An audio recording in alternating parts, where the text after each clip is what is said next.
So drum industry news. This segment, we try to highlight certain aspects of the drum industry that folks may have flipped backwards, they may have misconceptions about, and we try to just clear the air and just tell you from our experience what the truth is behind the specific facet of the drum industry. This week, we are going to be talking about drum endorsements. Now, I already kind of jumped the gun by saying have people think they have it backwards. People seem to have it backwards. I say people, a lot of drummers that come in here looking for endorsements that talk to us about it are under the impression that the drum company is endorsing them. Right. They're under the impression that the company they're so good that the company wants to give them stuff just so they can have it. Yeah. But it's actually the reverse. You are endorsing the company. You are endorsing the gear and the brand. So that's why these companies are pretty choosy about who they want out there representing them. You can play, if you want to play a Tama drum set, I'm looking at one out in the showroom here.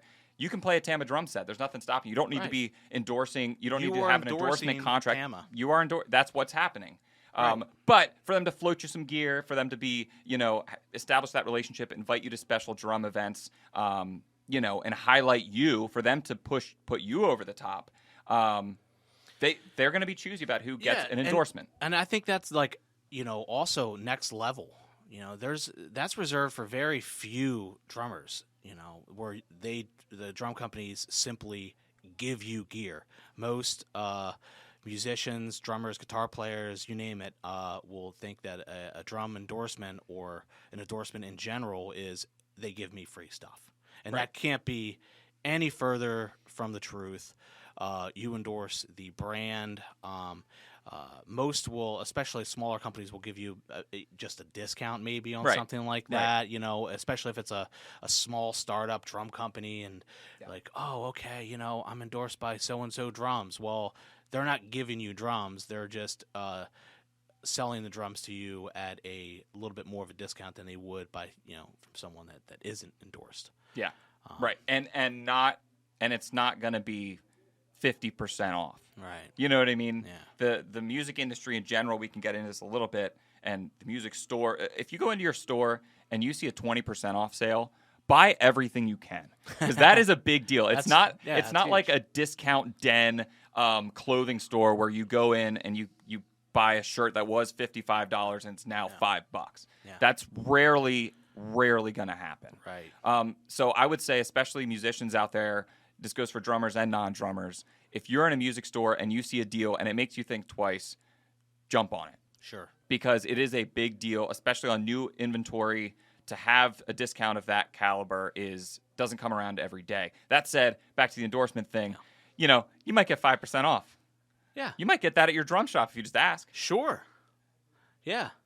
Let us endorse you while you endorse us at the same time. Exactly. That's really how it works. An endorsement deal is a relationship that's written down under contract. No. You don't need to have a piece of paper to have an established relationship. You can actually get, I would say, 10, 20 times, depending on the endorsement we're talking about, more value out of a drum shop in a local drum store, developing that relationship, buying all your stuff there, not just buying a big drum set or something like that, buying your sticks there, buying your heads there. Becoming a regular at a drum shop is going to bring you so much more value than pursuing an endorsement contract by a fly-by-night cymbal company. Exactly. Yeah, exactly. And I think that the main point that I would want people to think of if someone's kind of on this journey towards endorsement, and they think that that's the way to level up, the way to progress and honestly to get that endorsement contract is actually to just work on your playing. Just be so good that they can't ignore you. How about that? Be so good, hook up with great musicians, get in a band. They'll come running. They'll come knocking. They'll come yeah, knocking. The moment you start, I've seen a lot of, drummers and such at the NAMM show, coming in and they're like, well, I'll play these cymbals if you give them to me for free. That's the last thing that any company wants to hear. Right. Like they're not like, oh, really? Oh, well, here you go. Here, take them, play them. Oh my gosh, this is what we've always wanted. This is what's going to get us to the next level and bring us over the edge. Oh my gosh, I can't believe it. No. It's not going to happen. No, they don't want to hear that. It's not going to happen. No. It's not going to happen. Focus your energy on your playing, your rehearsing, your networking, and then those endorsement opportunities will come knocking on your door. Don't badger companies for those. Hello. Not really. Don't badger companies for those. But like I said, develop relationships with your local drum shops. That's going to get you a lot farther. But I think we covered I agree. it. Yeah, that was great that you said that. I like that.